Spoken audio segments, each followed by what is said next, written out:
Hey folks, Kilt-Man here, Kilt-Man at your services. How are you all? I hope you're all doing very, very well. Now, I've got a strange little review for you today. And it's something that a lot of you are going to go, I've never heard of it.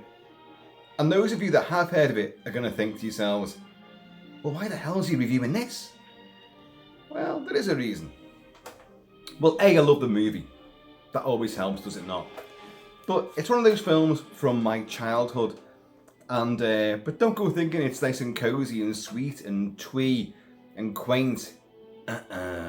With a title like Revenge for a Rape, it's hardly the Swiss Family Robinson. It's hardly Bedknobs and Broomsticks, is it? No. But it's a TV movie. It's a film made for TV in the 70s, 1976 to be precise. And you'd think a TV movie, there's certain constraints. You know, you can't show too much. You can't be too explicit. Your themes won't be really too graphic or explicit and horribly, ugh. Well, you'd be surprised. In the 70s, a lot of films got away with stuff like that. You had all the Love Boat style, dreamy, woozy TV soap operas. But certain TV movies would push boundaries and broach a few taboo subjects. I mean, let's be honest, in this day and age now, with the likes of The Walking Dead and the amount of the explicit stuff and lots of, horrible sort of true life crime dramas, you're getting it all the time. So it's not unique now. But back in the 70s, several of these movies were quite hard hitting, and this one really, really hit me with a vengeance. And as I say, it was made in 1976, and with a title which is completely on the nose. Revenge for a Rape. That's the plot. That's hardly a title. That is the plot of the movie. Apparently, it was originally called Savage Hunter, I think it was, and I think there was another title as well which was mooted about. But anyway, it got released from ABC as a movie of the week as Revenge for a Rape, and it had beat 76 when it came out. But in the UK, I'm not too sure when it was broadcast in the UK. I don't think it would have been that year. I would have been about 8, 9, 10 at most. So I was born in 69, so I think it'd be the late 70s, maybe even 1980 that it came out. And like a lot of movies back in the day, in the UK, we only had 3 channels until the early 80s. 3 channels. BBC One, BBC Two, and ITV. And ITV was the one that had all the commercials, and it was more fun as well. Although the BBC were the one that put on all the Hammer horror movies and the horror double bills of a weekend. But ITV put on things like Night of the Hunter. There's another sort of furious and violent urban thriller with James Brolin, the great James Brolin. And that's a film that I saw it, loved it. It was uber violent, there was nudity. And I was a kid going like, this is great. And they showed it like Revenge for a Rape. They showed it one night, and then about 2 or 3 weeks afterwards, they showed it again. So you could see it twice. This is again before, video cassettes and all that kind of stuff. So it was definitely before, VCRs and home recording. But I don't know why they did that. They'd show films in quick succession. Maybe they could syndicate it. You've got to show it very quickly. You've got 2 or 3 showings, 2 or 3 airings, and then you've got to relinquish it, because it never was shown again.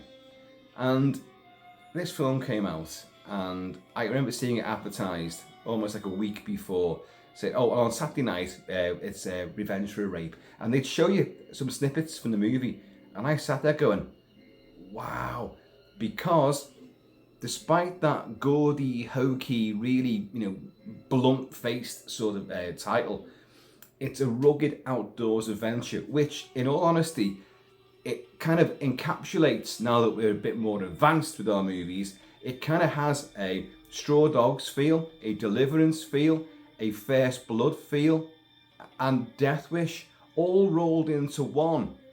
You think nice and cozy, flat, filmed very flat and boringly, TV movie. And you'd be wrong, because man, this packs a punch. Not only in terms of violence and its theme, but pulling the rug from under you. What I'm going to do now, I'm going to give you the synopsis of the movie, and I'm going to give you all a chance to go and find it yourselves. It's on YouTube, because I'm going to go through it all. I'm going to give everything away, so because I want to talk about it, and but I want to give you the chance. You can bug out right now. It's on YouTube. If you just look down below what you're looking at right now, I'll put a little link to a version of the movie which is on YouTube free of charge. But those of you with sneaky little access to certain streaming channels, I'm sure you can find it there too. And in fact, you might find a better version. The one on YouTube has been recorded clearly on VHS or Betamax, and then there's little noise bars on it. Not many, it's actually quite good, but there is a middle section where it's clearly been transposed from tape to a DVD and then uploaded to YouTube that way. And there is a bit in the middle section for about 3 or 4 minutes where it becomes very pixelated, and that can be quite annoying. But anyway, the film is directed by, God, what's his name? Timothy Galfas. Now, Timothy Galfas, yeah, who he? You think, oh, just TV movies then. Well, he's also a cinematographer as well as a director, and he did the cinematography on The Lord of the Rings. No, not Peter Jackson's version. The Ralph Bakshi rotoscoped version from 1978, which looks wonderful and was very innovative. So, even I didn't know that. I thought, my God, he filmed that with the great state-of-the-art, high-tech visual effects that they were using for an animated movie, and painting on the film of real-life actors, and painting it on and animating it to give it a creepy, otherworldly feel. And he filmed all that. So, what's his name again? Timothy Galfas directs this movie, and it's written by Yabo Yablonsky. Mum and Dad were having a laugh there, weren't they? And Albert S. Ruddy. And it's clearly evoked by the 70s era of vigilantism and taking the law into your own hands. And I would say inspired very possibly by the likes of Death Wish. Brian Garfield wrote the book, and of course Michael Winner made the movie with Charles Bronson. Charlie Bronson made many vigilante movies, as we all know. But vigilantism in the wake of gang violence and urban violence across the cities of the world, mainly New York would always be the one, but it was happening everywhere. And like people taking the law into their own hands was clearly, a thing.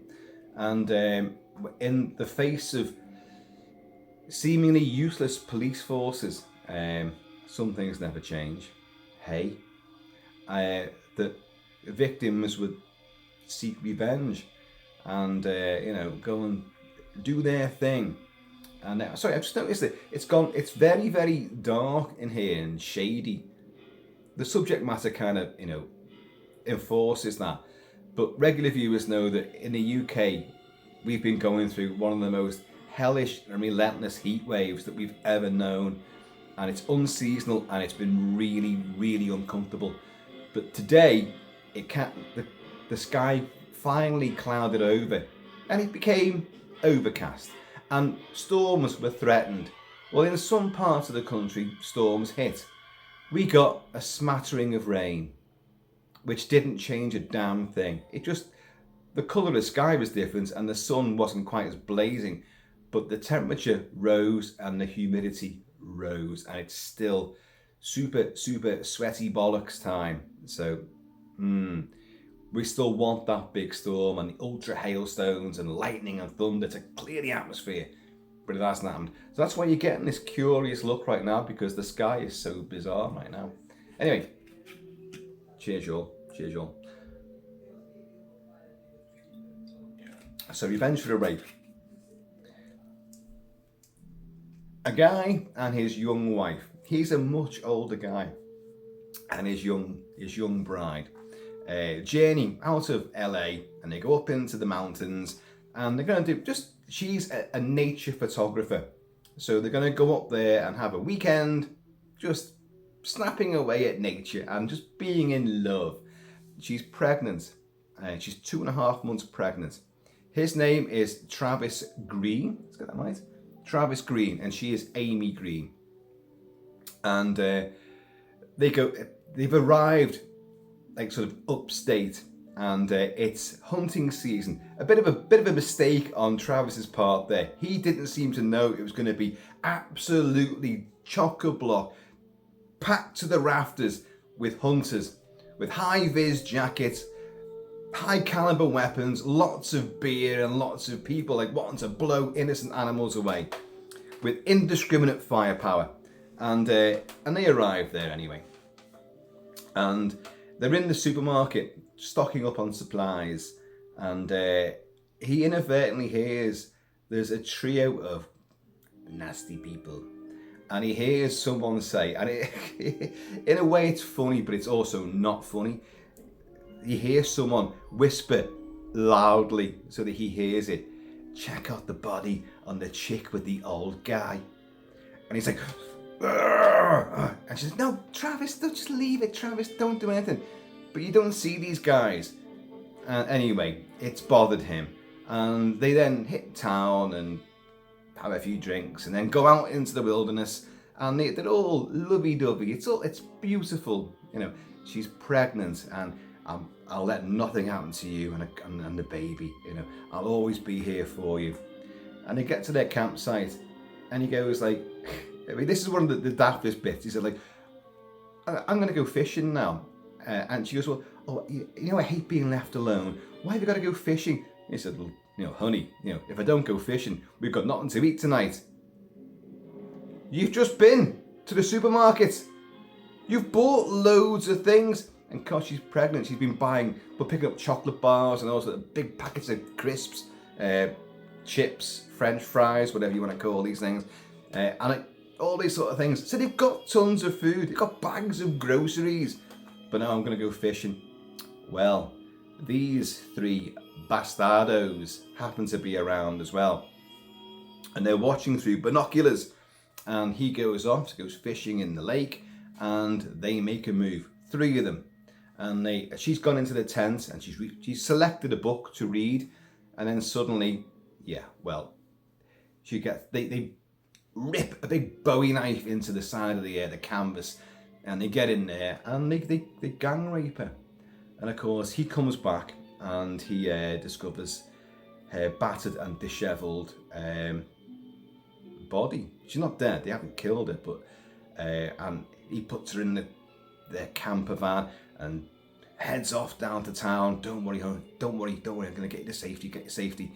He incurs the wrath of because he's speeding down the road, and you got 2 of the well, they're not chips, they're not highway patrol officers, but they're motorcycle officers who come power hours and after him, and he's like, "Oh God, why now?" And you're thinking to yourself, well, hang on a minute, why don't you just stop and tell them?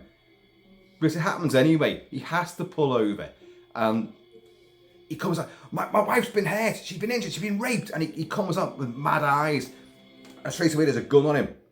And then one of the cops goes, "He's not lying, no, she's hurt." "Well, mister, why didn't you say so? I'm sorry, you came out looking mad." If you just stopped anyway and said to them what was going on. So they give him an escort into town. But of course, they get to town, and it's full of bloody hunters, and there's traffic everywhere, there's people all over the street. It's like a big jolly jamboree. There are people with high firepower weapons. A couple of cars crash, and of course he needs to get to hospital. She's pregnant, remember, and she's been battered and bruised and abused. So they come to a standstill, and he goes mad, and I try to get out, and get the cars out of the way. But his wife sees what she thinks is the 3 guys that did it, and she goes, "Travis, that's them. And you see these 3 guys, right, these 3 hunters, and he goes after them, but the crowds get in the way, and you get a really sense of chaos and violence because no one else knows what he's doing. He's trying to get through to get these guys who are just sort of like this. Actually, I don't even think they notice him. They get in the car, they're laughing at the car wreck and everyone's confusion and chaos, and they drive off, but he can't get to them. He's like, ah. And of course, the police are onto him and all this. Then you cut to the hospital. And, well, the worst thing is, she's lost the baby.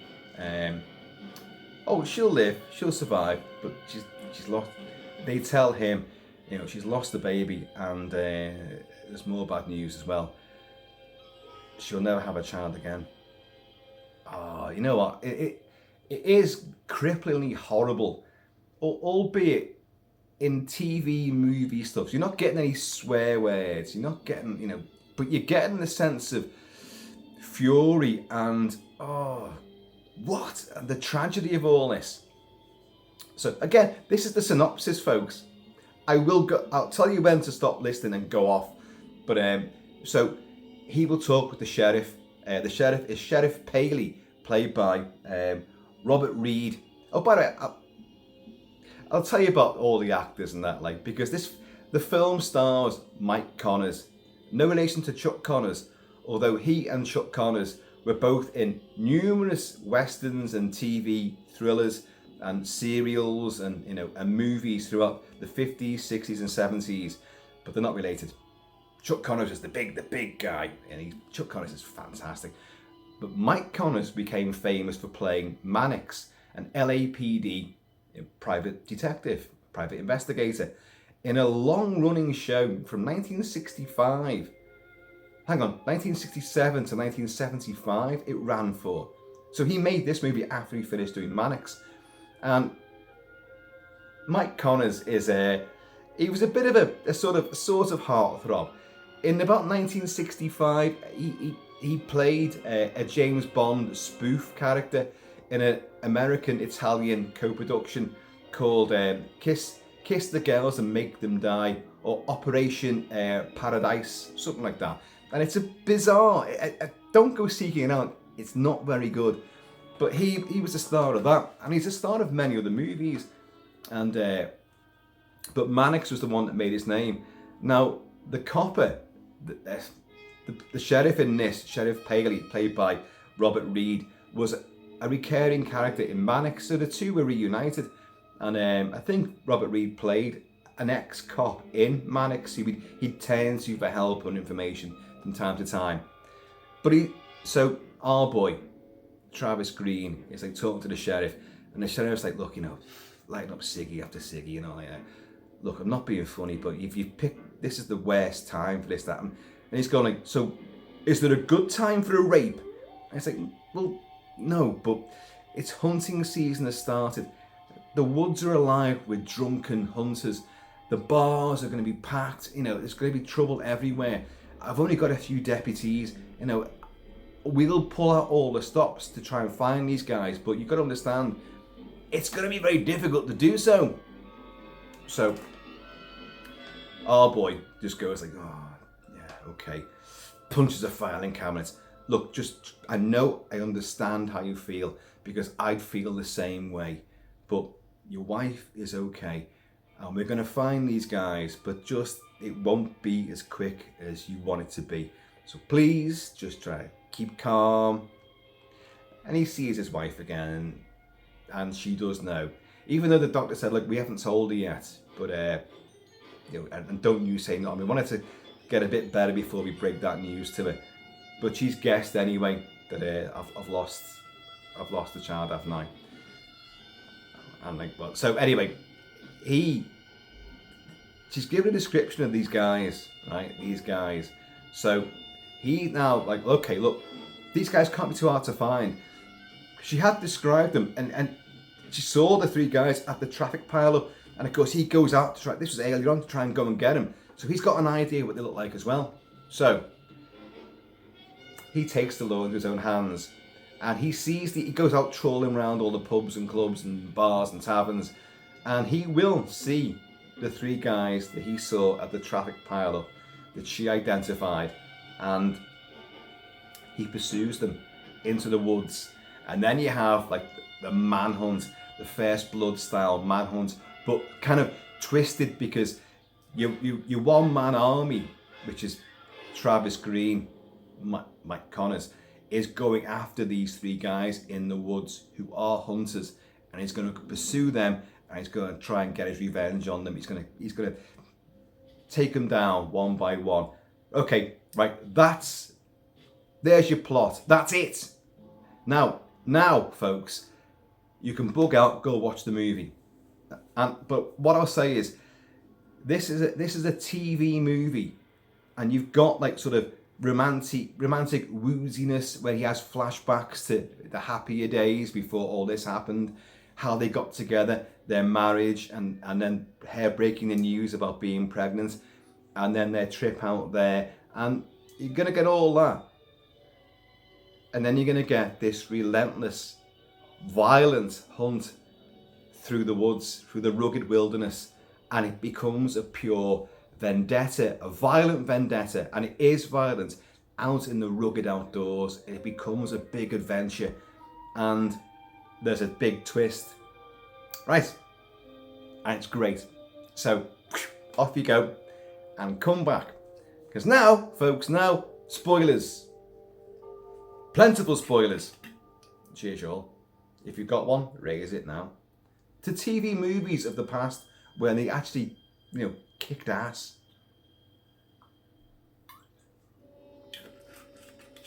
So as I say, like, my mum was like, big Kilt, Mama, why do you want to see this movie? And I said, well, I was a kid, but I knew what rape was. Well, I thought I knew what rape was. I knew it was bad, put it that way. And you can remember, as many of you guys know, I spent most of my formative years living in the Phoenix cinema. I'd come home, well, I wouldn't come home from school, I'd go straight to the cinema. And I was seeing X-rated movies all night long. I was seeing Ray Harryhausen reissues, I was seeing Star Wars and Jaws, but I was seeing things like The Hills of Eyes and a lot of very violent movies at the flicks, because I went to school with the daughter of the people who own the cinema. So they weren't going to do nothing because I was a family friend, and my busy mate's mother was the cashier at the front desk, and so I wasn't going to pay anyway.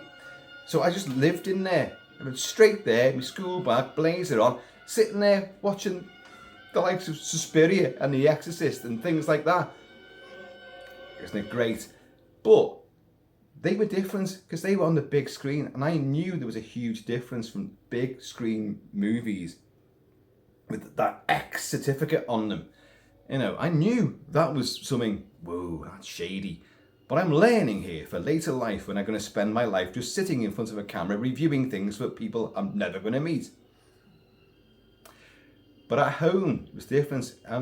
When you saw like the horror double bills, the old Hammer movies, and and certain TV broadcasts of, say, Assault on Precinct 13 and Halloween, and then subsequently The Thing. And I saw The Thing at the flicks as well. But of course, when it came on TV, not too long afterwards, actually, the turnaround was really bizarre back in those days when you think about it.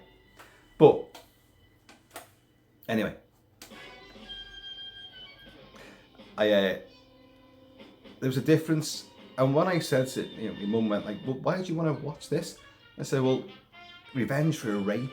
Well, that revenge is going to be really brutal, and they deserve it. And me and my dad, big Kilt Papa, were very sort of ultra right wing, very dirty Harry, like, vengeance. You wrong me, I'm gonna fucking kill you. You hurt one of mine, I'll kill two of yours. That we had that mentality. He's dead now, but I've still got that mentality. I do believe in it, and especially in the face of useless police forces. Oh, I'm not going to turn this into politics, but these films are about that, and this film in particular is about that, and the moralistic stance of taking the law into your own hands. So I said, like, this is going to be, it'll be great, it'll be grueling. I knew this, in a little 8 or 9 year old mind, I knew this was going to be grueling and it's going to disturb me and shock me. But I thought it's going to be, because the trailer showed action and adventure, people with hunting rifles and fighting in the woods. Thought, this looks great. even though I hadn't seen First Blood because it hadn't even been made at that time, but it was that sort of movie. So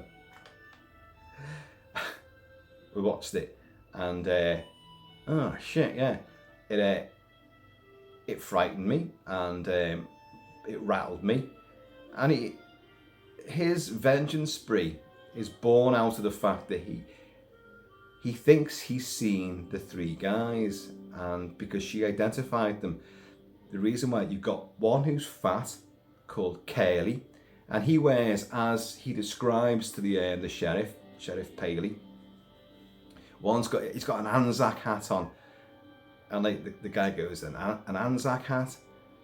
Well, Anzac is Australian and New Zealand, armed forces during World War II, and and World War One, and they frequently wore a sort of a bush hat, a safari hat with one side turned up. So one of these guys has got one of these hats on with the side turned up, but a great big feather on the other side, and he's a big fat bastard, so he's very easily identifiable. So you see him with two other guys, then that's got to be them. So he does see them. He goes out after seeing the copper, giving the descriptions, confirming it all, and like he goes out and starts trolling all the bars and taverns in the town. And he's in there, and he's having a couple of drinks, whiskies and all that, as you do, and goes to the phone to phone the hospital to check up on his wife, and the nurse is going like, yeah, I've just checked on her, she's fine. He's like, just go and check again, would you? Just go and check again. And then as he's talking to her, he looks around and he sees the very three guys that she identified sitting in a corner.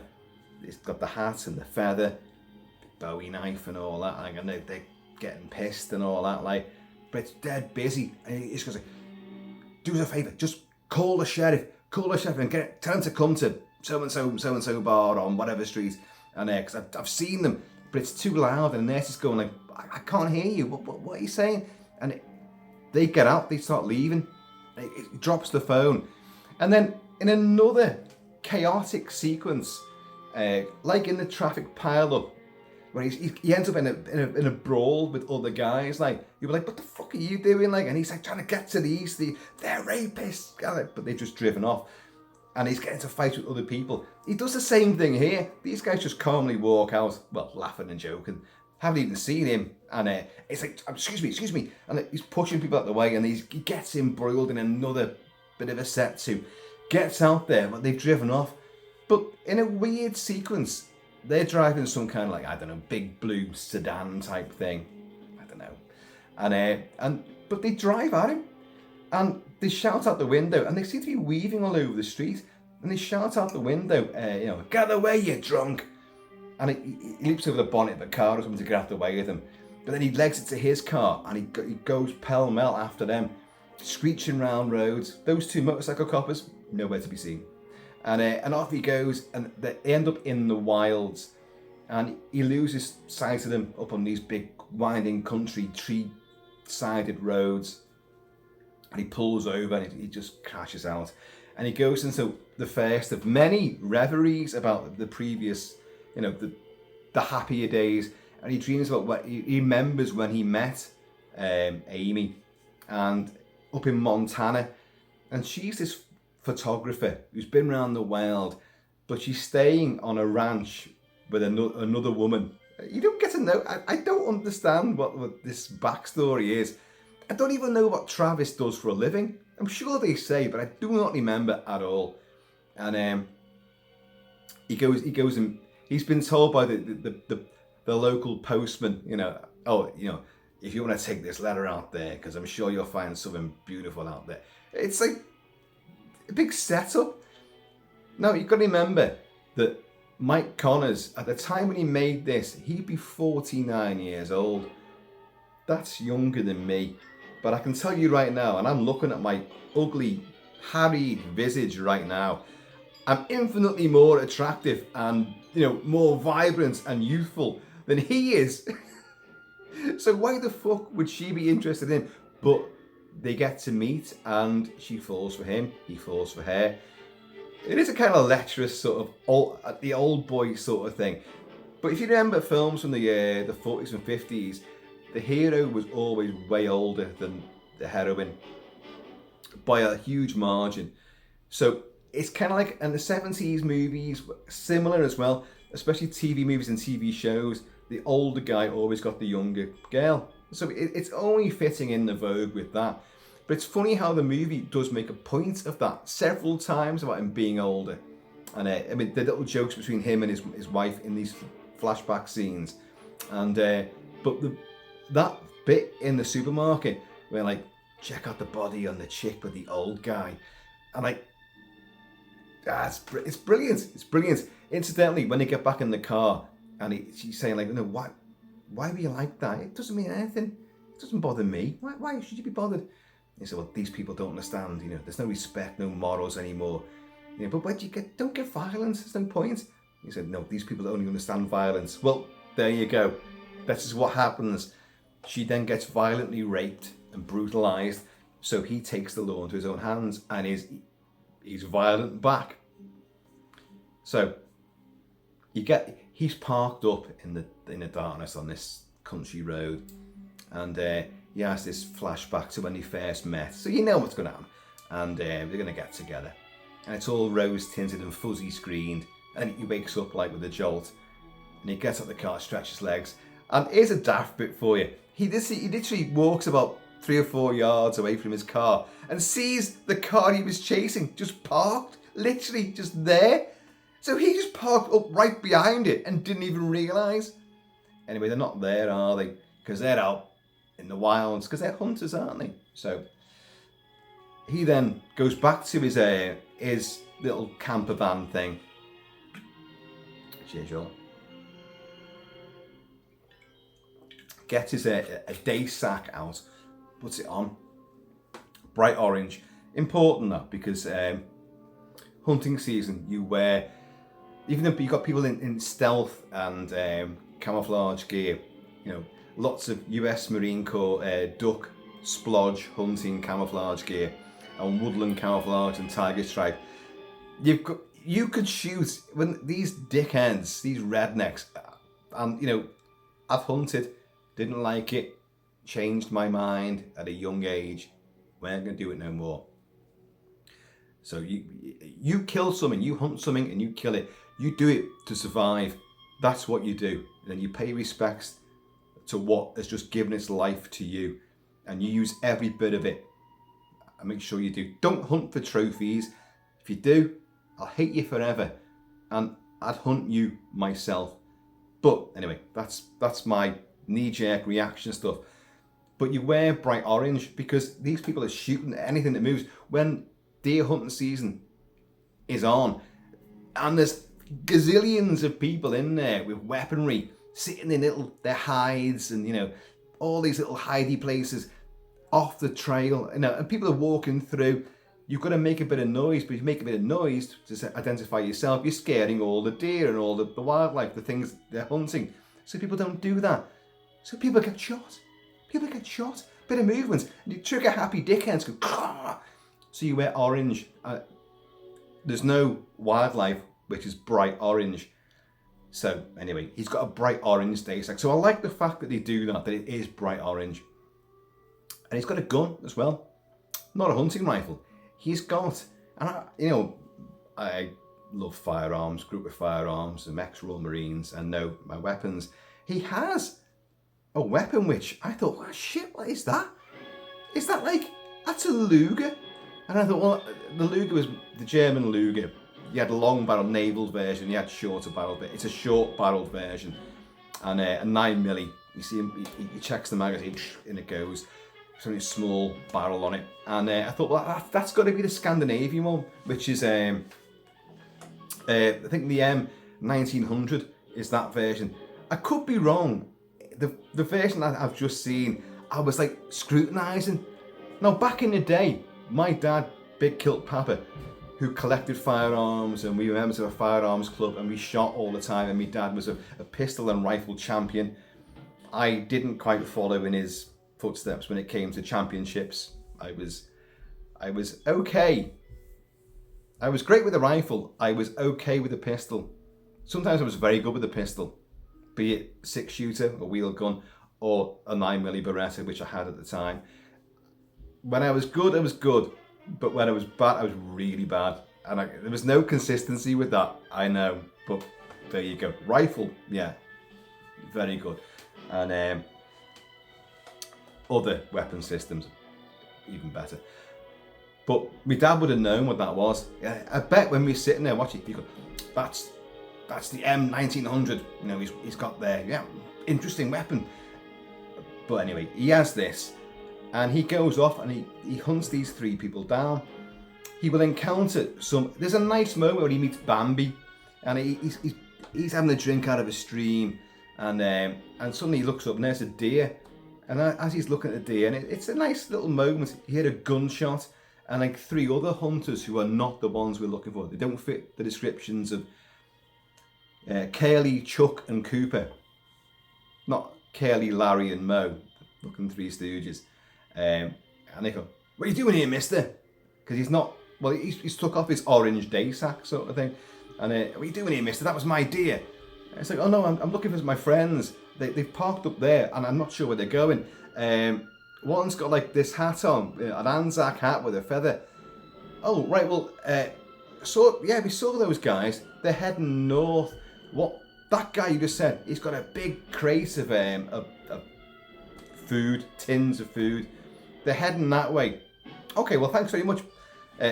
Happy hunting. Yeah, same to you, mister." And off he goes.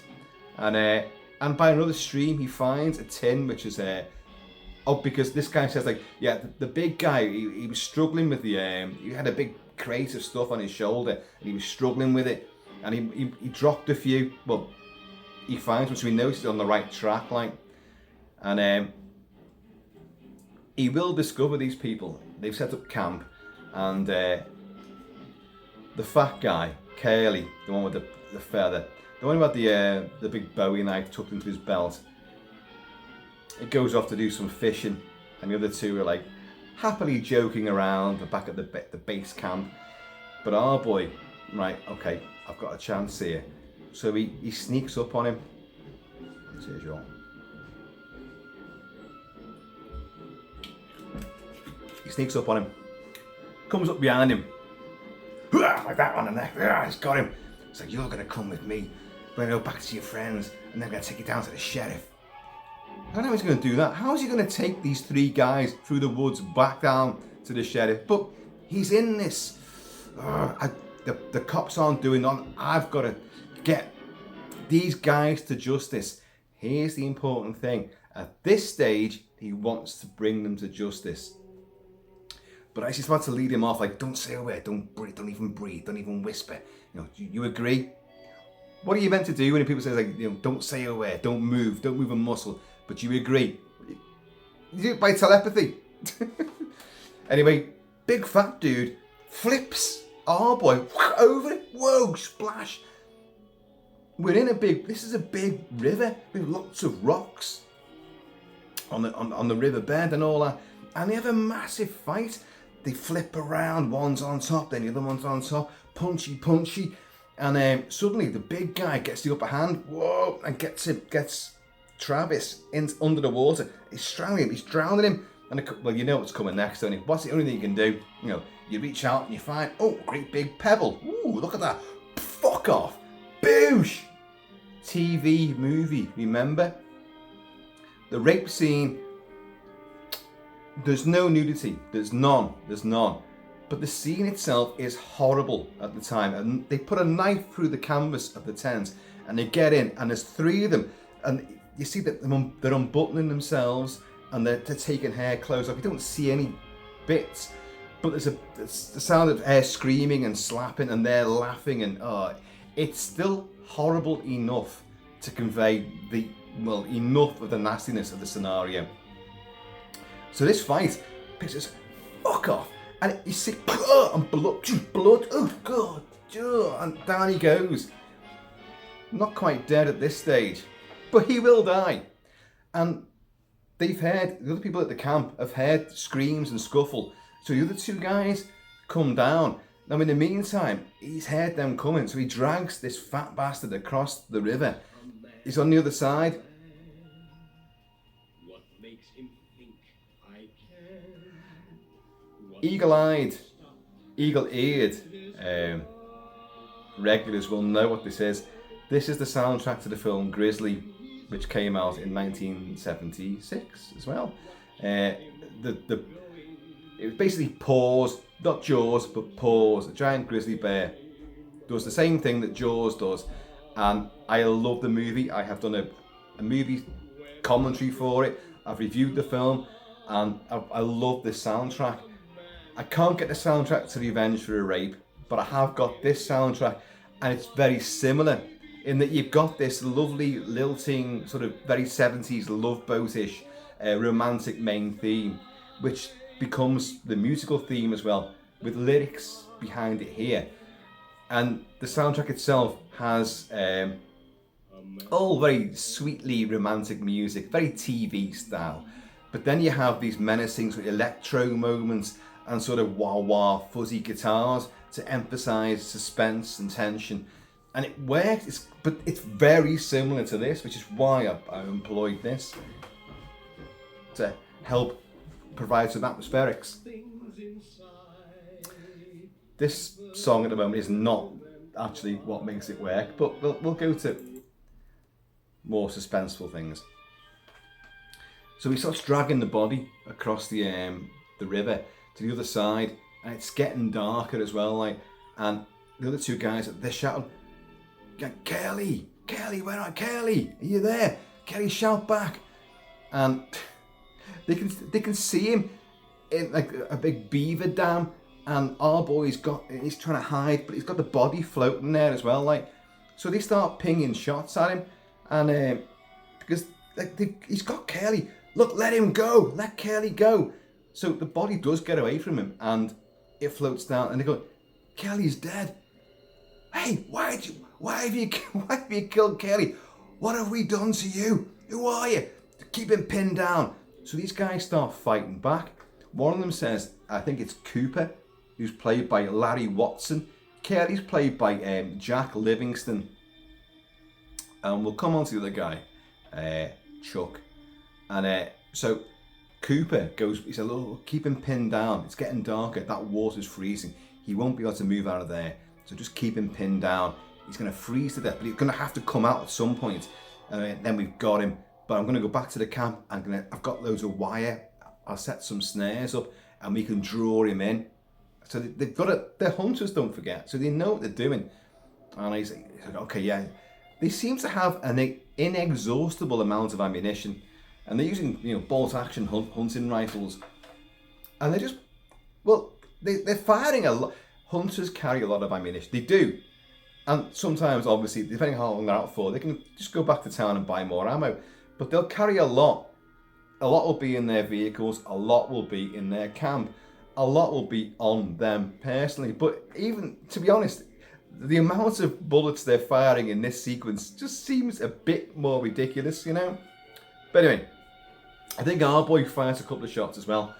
And then it gets wet in the water. And it's like... So his Luger type thing is not, it's not working.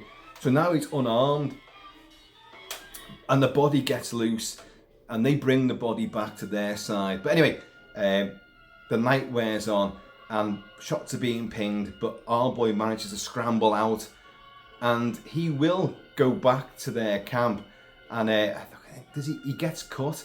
One of the snares rips up like a barbed wire, snare wire, and he puts his foot on the mechanism, and it goes up, and it just rips. It's like, side of his face is ripped out, like, Jesus, God, no. And he's lying there, but they hear that. Did you hear that? Yeah, I heard that. I think that's one of my snares. He's fallen into one of my traps. So off this boy goes. Cooper goes up to go and get him, and there's a bit of a sort of stealth, covert, stalking one another, and in amidst that, Cooper walks into his own frigging trap, and he gets snared round the neck, and he gets dragged off his feet. He's like, ugh, and his legs are all juddering. He's been garroted by his own trap. So our boy has inadvertently killed one of them. I say inadvertently. He tried to apprehend him with the best of intentions. Me figures. But then, well, I've killed him now, and these guys are shooting at me, and now this guy's dead. He didn't kill that guy. Got to remember that. He did not kill that guy. That guy walked into his own trap, but he's there. So then you got Chuck. Chuck played by Glenn Wilder. Not Gene Wilder, Glenn Wilder. And the rest of the movie will play out where you've got, first of all, Chuck is hunting, well, not hunting him, but fighting back against Travis. But Travis will get one of the weapons, well, get, I think, Cooper's weapon, and again, inexhaustible ammo. And then he will pursue Chuck through the woods and across canyons and King Kong style logs across ravines. Oh yeah, it's got it all. It's got it all. And lots of running through trees and lots of it's great. But what makes it great? Well, the excitement of it all. But meanwhile, back at the hospital, our sheriff comes in to see Amy, the victim in all of this, and says, go, Doc, can she get out of bed? Well, ask her, because they're all pleased with their progress. Amy, and he's dead nice to it, and although it's a bit of a trick to pull. Amy, could you just come with me? Come to the window.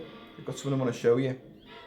And she goes to the window, and he pulls the curtain back, and outside on the street, just below, you've got a couple of cop cars and a couple of coppers, and they've got three men there, and one's got the hat on with the feather, and the other two are, but you've got a copper holding one guy's head, and he's going like that, like fucking look that way, look up there, and he's going, Amy, are they the men?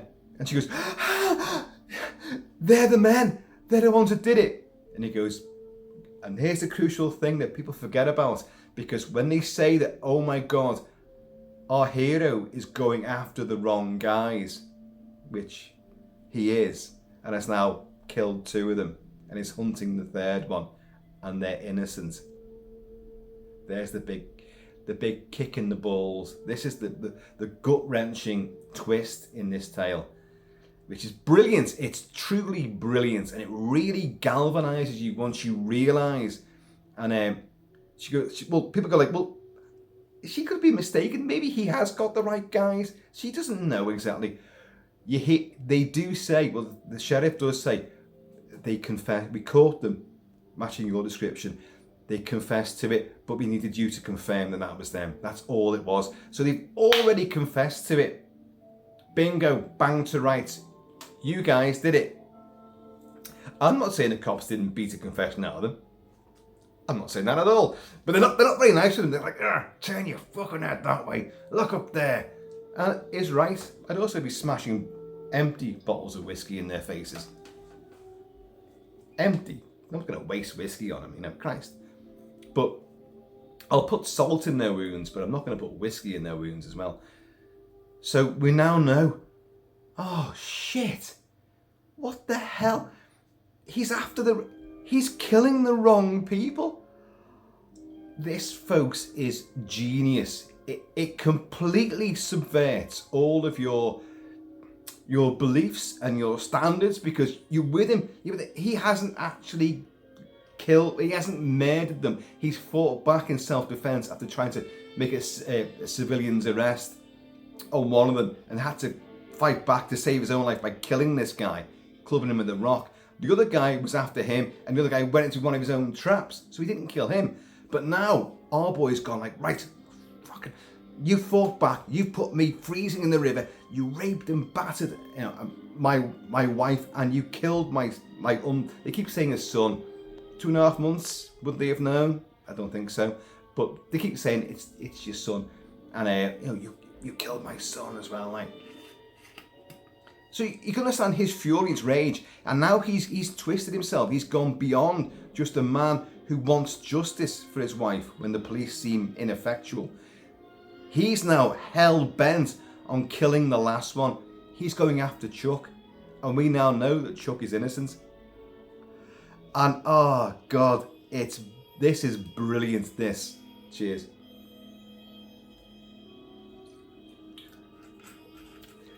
He's armed with a hunting rifle now. Oh boy, Chuck's legging it through the woods. Think the Most Dangerous Game, the original Most Dangerous Game, which was filmed at the same time as they filmed King Kong, with some of the same cast. Robert Armstrong. No, hang on. Bruce Cabot and who's the girl that played the girl in King Kong? Forgotten. Doesn't matter. I can't believe one of my favourite films of all time, and I've forgotten it. But in the Most Dangerous Game, where a man hunts humans, you have brilliant sequences of them running through the woods, and a vintage 1933 movie, same as King Kong, that came out. It was filmed at the same time, but it came out just before King Kong. And Fay Wray, that's the name, Fay Wray. How could you possibly forget that? But Bruce Cabot and Fay Wray are the heroes in King Kong and in Most Dangerous Game. And they're legging it through the woods and the jungles and being pursued by, well, in one case, a huge giant ape. In another case, a man with a gun and dogs, hound dogs hunting them down as well. And it's really vivid and dead exciting. And you've got that here. So you've got the chase through the woods. But now, when you wanted him, Mannix, Travis, Mike Connors, to get this other guy, now you're like, oh God, get him away. Oh, you've got to escape because you're innocent. And he's gone mad now. He's now gone complete. And he starts teasing and taunting Chuck, because he's heard the name, hasn't he? So he's like, Chuck, I'm going to get you, Chuck. I'm coming for you, Chuck. This becomes really haunting because he's doing it through over a night and the next day. I'm coming for you, Chuck. You're never going to get away. And Chuck's like, what the fuck have I done wrong? What the hell? You've killed my mates. I'm like, why are you after me? God, it's completely twisted all your values around. You know, like, God, our hero is now the villain. He's become a monster. Oh God, no. Someone tell him. The cops realise, because that nurse, remember when he phoned the nurse from the hospital, from the club, the bar, and he sees them and hangs up. Get the sheriff. You know, tell him to come to so and so. She finally goes, oh, sheriff, you know, that he did phone up, you know, and said, there was something going on. I didn't think, maybe I should have mentioned it earlier. He's already said, you know, to his deputies, watch this guy, and you know, just keep a track on him, because he might be out to do something to try and find these guys. And one of his deputies has found the car. He's like, yeah, that's the guy we're looking for. The car, it's here. So they all arrive up there, and of course they find one body, then they find the next body, and they're like, Jesus, he's hunting these guys down because these guys look like the guys that we've just arrested. Oh shit! He thinks he's going after the rapists. We've got to catch him. God, But Chuck runs through fucking hell and back, and then he ends up like, he finds a campsite, a fishing campsite on some boulders by a raging river, and there's a little sort of inflatable there, a little raft, and he tries to get on that, like, and it just founders everywhere, like, and he manages to, like, it's orange again, like, he manages to, like, go down through the rapids on this thing. He's lost his rifle and all that, like, and he's tumbling down this, and of course our boy's up on the cliff way above, and he's like, he thinks he's going, Chuck, and then he looks down and he sees there's Chuck going down the rapids, and it's a great big fucking drop. Clearly it's not Mike Connors doing it, but Mike Connors just goes, ah! A bit like Predator, Arnie, you know, doing his war cry for Predator, and and Travis leaps off with the rifle into this river, and you've got the two of them going down the rapids. It's brilliant. It's a TV movie, but it's dead exciting. And you also, like, you want him to get away. You know why he's doing what he's doing, but he's getting the wrong people. You're like, oh God, no. And like they come down and they crash on the rocks, and like our poor hunter, Chuck, gets out, and he's trying to climb up the rocks. He's knackered, he's battered, he's bruised, and like our boy comes up like that, Chuck, and he's like, and the guy's like, I can't climb because he's just firing bullets left, right, and centre, and I just and it really, and it's that effective, and really cleverly done as well. Chuck just goes like, he's knackered, and you can see he's waterlogged, and he just goes, he can barely even speak. He just goes, why? And like our boy just goes like, you killed my son. Shoots him twice in the chest. And TV movie again from the 70s. And there's a bit of a blood going on there, bit of a blood spurt. He goes, and then gets him again, and he crumbles onto the rocks. It's fucking horrible, folks. And and then you see like the look on Travis's face. He realizes what he's done now. That's the actual cold-blooded murder. Out of the three, the first one actually is self-defense. The second one, he drove a guy into the guy's own trap. He didn't do it himself. He didn't kill him himself. But this guy, he's hunted and taunted, and then cold-bloodedly murdered as well. And he's there, like, and you see, he has sort of transformed, and there is this kind of like, oh my God, what have I done? What have I done? And yet, and the payoff is beautiful and yet preposterous, because so you've got the sheriff and his men have been out there, they found two bodies. Well, it looks like he's heading that way. So right, he's heading out to Chapman's Bluff or whatever the hell it is. I'm sure that's from First Blood, and Chapman's Gorge. Oh, they can't get a helicopter because what is the old chestnut? You know. Oh, what's always stopping the helicopters from joining in the hunt? Oh, they're fighting a fire up north. So they can't get a helicopter in there. But, well, okay, you head that way. The two of us are going to work our way up, but you head up to Chapman's Gorge, whatever it's called in this movie. And he says that's 30 miles away. He said, well, yeah, but you get round and we'll work together. 30 miles through that kind of terrain. How long were you thinking on staying out there for? And all that ground in between, it's just stupid. But it's a manhunt, and it's limited resources. They're going to have to go after him regardless. So, they happen upon the body of Chuck, and they're like, and they go over to, and they find his wallet, and he goes, this man was a doctor. And you go, these guys were just friends who had proper jobs and were just out for their hunting weekend. And then they don't even know why this guy's hunting them down and killing them.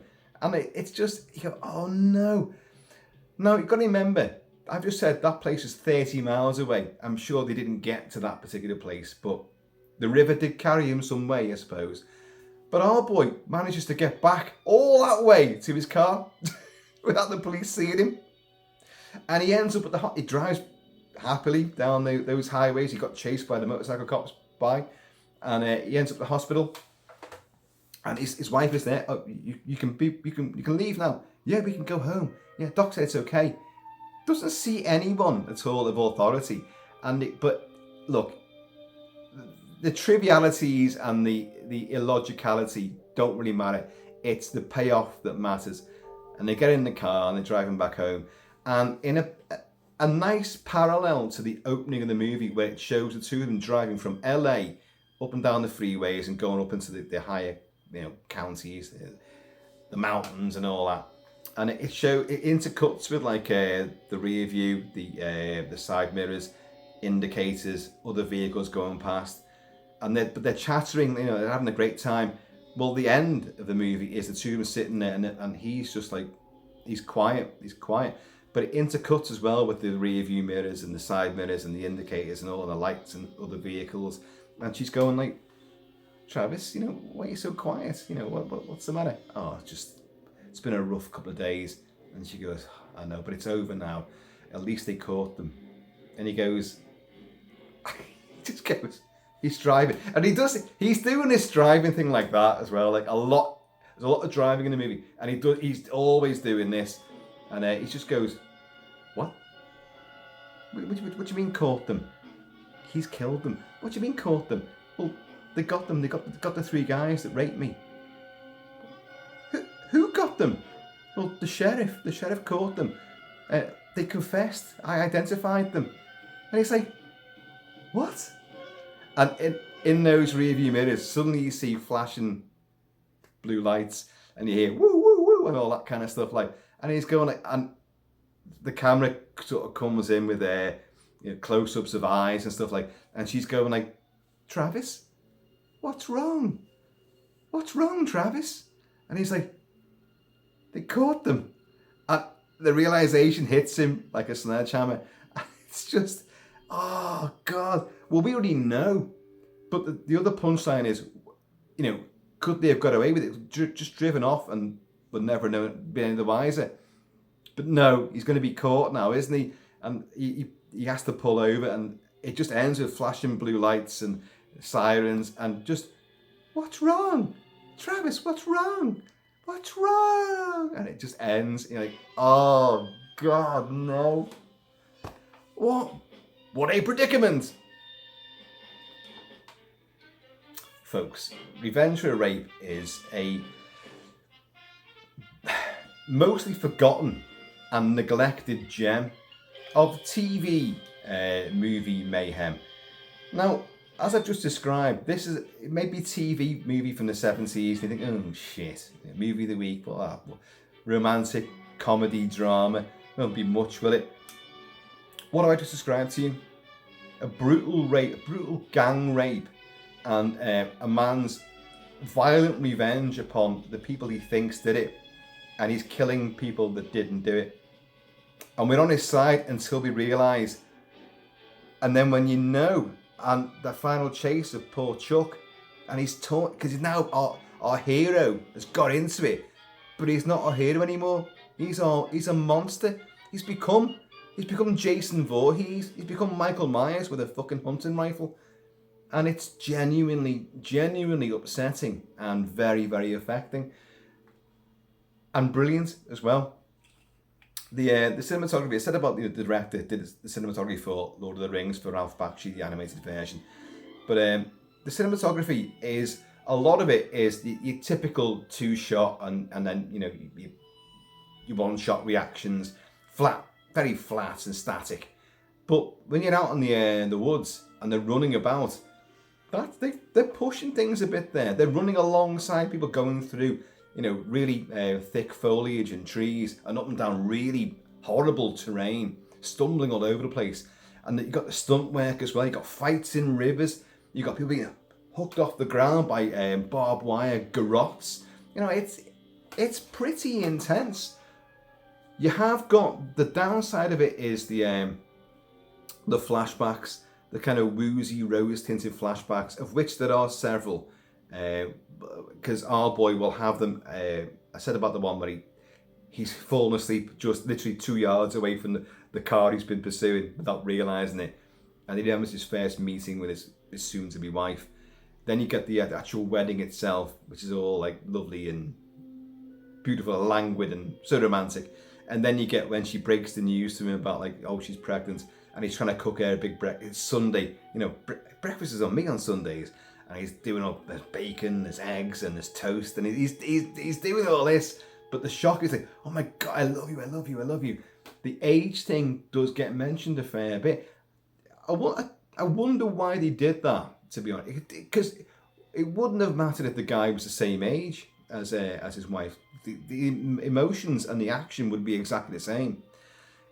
It kind of seems a bit like almost shock casting to use the guy that was in such a highly popular TV show as Mannix for many years. He was a straight up guy, a lovely guy that everyone loved and trusted and felt reassured by.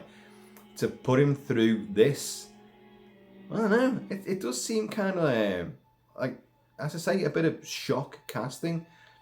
People don't expect it, and Mike Connors is brilliant, because all the lovey-dovey stuff, and I know he was 49 when he made it, but he looks way older, and his hair's completely dyed black, and he's got a pure Elvis quiff as well. But he had that during Mannix as well, so it is his signature look. So I'm not knocking that at all, but they seem to have made a point of this age gap and all that, as if maybe, what is he harking back to the old Western ways, the old frontier law? You know, I'll defend my woman. I'll do anything I can for my woman and my kith and kin. You know, I will stop at nothing. Is that it? Because you've already had the likes of Death Wish and other vigilante movies as well. You know, and the likes of Straw Dogs and you know, Dustin Hoffman. You know, having to fight against Sam Peckinpah's Cornish Wild Bunch, you could call them, in an absolutely brilliant movie with rape and a lot of other issues as well. Fantastic film, Straw Dogs, and there is some crossover between that and Revenge for a Rape. What's her name? Tracy Brooks Swope is pretty good. There are tacky scenes of like, oh, this is all too twee, the romance is too obvious. But that only serves, in a way, from a film of this era, to have those scenes don't seem out of place. But when you put them, you juxtapose them against the scenes of violence and rage, which Mike Connors exhibits, and shock at the end, you know, that it works. So you need to have those twee moments, those, oh God, gee, isn't this an old quaint romantic love boat sort of story? And then you put it amidst all the carnage and chaos. Suddenly, you know, it's like, whoa, you're flip-flopping between the two emotions, and it works. It actually shocks you all the more. What's her name again? Tracy Brooks Swope as Amy. Sings a song in one of the flashbacks as well. I think it's the flashback to the breakfast scene where she's going to tell him about she's pregnant. And she's singing this song, and some of it's a bit naff. But I tell you what, she's got a hell of a voice on her. And it's a country folk, you know, ballad. And it's actually she does it really well. And she's got like super big flouncy hair. She looks like Anne Terkel from the film Monster, aka Humanoids from the Deep. Looks a bit like her. And it's all filmed in San Bernardino National Park, California. And also apparently in Vancouver. Now, my brother lives out in Vancouver, has done for several decades now. And I'll be honest, I can't see where any of this was filmed in Vancouver. It all looks like San Bernardino National Park. So, unless maybe the towns that are seen were filmed in Vancouver. I don't know. I really don't know. But that's what I've got that from IMDb. But San Bernardino does look like the place where they filmed most of this. The valleys, the hills, the woods. And the outdoor stuff is done very well. And the violence is done particularly well as well. I mean, the rock to the head, and you get an impact. And it's like, oh God. Yeah, actually, you feel it. There's no cutaway. The rock fucking smacks him in the side of the noggin. And okay, you don't see the guy getting garroted, but the way he gets dragged off the deck and his feet are going, and he's hanging there. And like, Travis is like, oh, well, that saved me a job. Watching it back again today, because I watched it today for the first time in a long time. I actually thought he's going to put a bullet in this guy. He's hanging there, and he'll still be alive. And he's either going to watch him die, or he's going to put a bullet in him as well. Well, he didn't, but and it's cleverly done because he does smack one guy, and it's self-defense. The other guy falls into his own trap, or rises into his own trap. But he does then become a deranged, psychopathic, man on a mission, murderer. I've got one more to kill. And it's his taunting, Chuck, I'm coming to get you, Chuck. I'm after you, Chuck. You won't get away from me, Chuck. Just get, fucking hell. And there are moments where the two of them, they're like, they have to stop and get their breath because they've run for fucking miles. Folks, Revenge for a Rape. I'll put the link down below to the rather sketchy version that is on YouTube, or you can look for it yourselves. Got a feeling there'll be other versions somewhere, and if you've got access to other means, I'm sure you'll find this movie. I'm sure it is notorious because it has that quality of pushing what you expect from a TV movie, especially an American TV movie of the 70s. But as I said before, with The Night Stalker and The Night Strangler, the two Kolchak movies which springboarded Kolchak, The Night Stalker TV show, which itself was quite notorious and pushed a few, boundaries. There were these things that come out in that time. So anyway, folks, that was Revenge for a Rape. It's the worst title, isn't it? But look, it does exactly what it says on the tin. And yet it doesn't, because he gets revenge on the people that didn't commit any rape that we know of. And the ones that did do it just got roughed up by the local deputies and then faced, the law of the land. So what would happen to him now? Well, he's going to be implicated in 2 murders and definitely guilty of 1 murder. How they make it stick? Well, they would, wouldn't they? So potentially he's going to face the rest of his life in prison. He's lost. What? I think the moral of the story is don't go for a romantic fucking weekend out in deer hunting country when the deer hunting season has just begun and all the redneck motherfuckers are out there armed to the teeth, drunk as skunks, and just completely don't do it. Don't do it. That's his big mistake. You took your pregnant wife out there and she's fit, young, and you're decrepit. Decrepit. He's fucking. He gives it loads. He's right feisty motherfucker, this guy. And like even in the supermarket, like, check out the body on the chick with the old guy. He's like he's like a fucking pit bull straight away, and she's pulling him back. When you think about it, though, what were the 3 guys in the supermarket that said that? Was it the rapists? You presume it is because they're the ones who follow them out there and check out with the binoculars. Like, there she is, yeah. You presume that's them. But didn't the 2 of them? Well, obviously his wife gets a look at them and then she gets raped by them and then sees them again, when the police line them up. So you can see why she knows who they are. But why didn't he realise, hang on, the 3 guys I'm hunting here, they don't look anything like those guys. And what's the chances of like fucking 2 big fat hunters wearing, a Kiwi, an Anzac style Aussie hat with 1 brim turned up and a great big feather on the other side? It's not a common sight, folks. It's not that common at all. I mean, you got two trios who look like that. Doesn't matter. You can pick holes in anything, but the film works, and it's just like it's almost like a Twilight Zone sort of thing, almost like an Amicus anthology. You get the twist in the tale.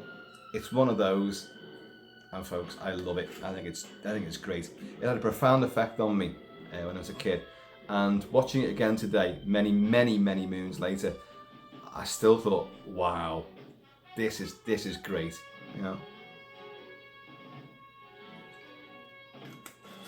Don't go expecting, knife fights and all sorts of crazy chaos and, really it's not irreversible with its rape depiction.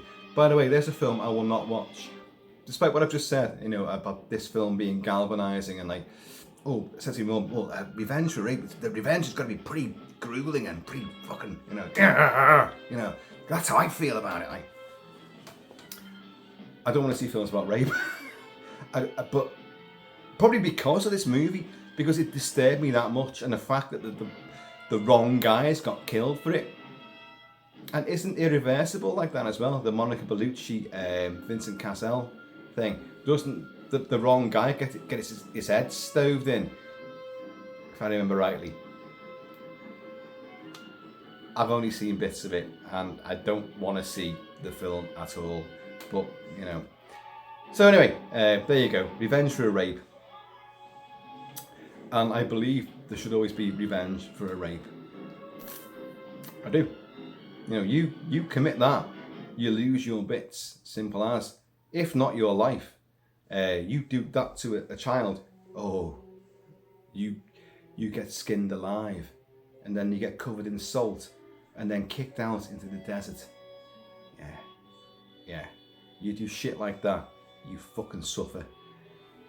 So, on that cheery note, but you've got to be 100% correct as to who you're doing it to. The evidence has to be there. Otherwise, you could be another, I forgot his name, Travis Green. Oh, you know. But if the police hadn't been so lax and shit, and admitting that they're going to be so lax and shit, well, you picked the worst time for your wife to be raped. Excuse me? Yeah. Well, it's hunting season, isn't it? Look, I know how you feel, but, you know, a small hick town, you know.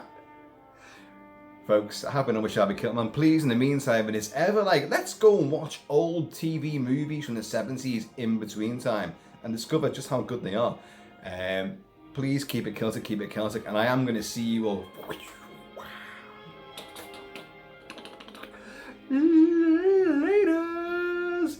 And yeah, I hope you enjoyed hearing Robert O'Raglan's score for Grizzly playing in the background here. Because it's very TV movie-esque, isn't it? This bit is, anyway.